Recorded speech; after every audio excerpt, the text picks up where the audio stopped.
Hi, this is Matt with Southwest Fleet Repair. I just want to go over some problems. I've got a customer having problems with their Isuzu NPR. This is a pretty common problem. I've had it in my own Isuzus that I drove over the years, and I've had quite a few customers complain about this problem, so I figured I'd make a video about it since I've found a few solutions for it. So basically the problem, the customer complaint is the steering wheel shakes out of your hands above 35 miles an hour.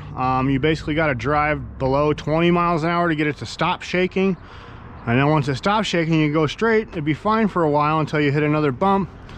Front axle feels like it's going to come out from underneath the truck, goes crazy until you slow back down again. So it's a recurring problem, and once it starts happening it's hard to get rid of. It usually takes a new set of tires and a repair. So basically this problem is usually specific to the NPR model with the 16-inch tire here. The NPR model over here, like this one with the 19.5s, I've never seen one have the same problem because of the bigger tire, but I don't know, they probably still can. I'm not sure. I just don't recall. I don't recall a 19.5 NPR with this problem. But anyway, the 16.5 tire issue, the 16-inch tire NPR steering wheel shake issue. Most of the time, the problem I find with the steering wheel shake issue, most of the time you'll see a big landscaper box on these trucks, kind of like this landscaper box on this International, and they'll overload it every single day and for years. And what you'll find is you'll come back here and you'll see the leaf springs in the rear here on the overload bump stops. These are your overload springs. They'll be sitting on the bump stops with no load, and then also, or even close to it, and then as soon as you put a load on it, they're just buried and the springs are no good. They're just worn out. So what we do in that case, we got to get, so what happens is the rear of the vehicle is too heavy.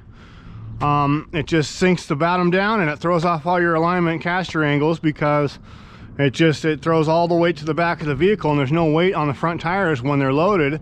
And so the front tires are sitting there with no weight on them, shaking around. It's a big problem, happens all the time. So what we do on those, a lot of times it's just a worn out spring. We'll throw 2 new springs in it and it'll be good to go. Sometimes if it's going to be a recurring problem, we'll do 2 new springs, plus we'll add a leaf to each side, give it a little more weight capacity.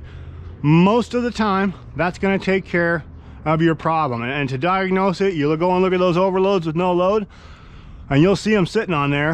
In this case, I looked at it and this one's looked fine. I don't see a leaf spring condition here. Definitely drove the vehicle. Verified complaint.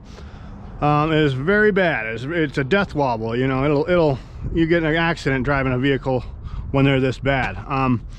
So I did notice when I test drove it, there was a ton of play in the steering wheel, over a quarter turn in the wheel. So the first thing I wanted to do was do the worm gear adjustment. On this particular NPR, here's my worm gear adjustment here. There's a jam nut and a screw. I use a company called Steering Components to rebuild my gearboxes in California. Their recommendation to me when I wanted to do my worm gear adjustments was to knock this drag link off. So you just got your pitman arm hanging. You shake your pitman arm, you'll hear a click, click, click, click. That click you're hearing is the play in the worm gear. So in order to get rid of that play, you loosen your jam nut here, you screw your worm gear in, and that'll take that play out. So as you screw your worm gear in, you're going to go click, click, click, click. You'll hear the click get smaller and smaller and smaller. As soon as the click goes away, you're good. You just really want to make sure you don't tighten it too much, because you'll be darting all over the place. Your steering will be binding and sticking, and it's no fun. That's also a whole nother set of problems. So you don't want to load the worm gear up. You just want to get the play in the pitman arm out as much as you can.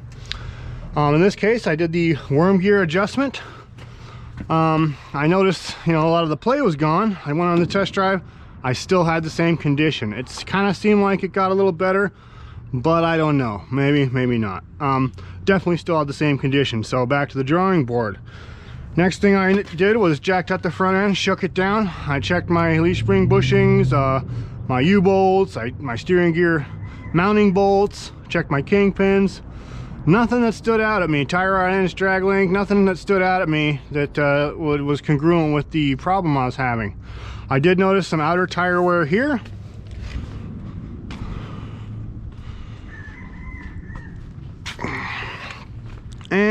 obviously some outer tire wear here. So that kind of led me to believe we might have a toe-in condition. I took it to my reputable alignment shop.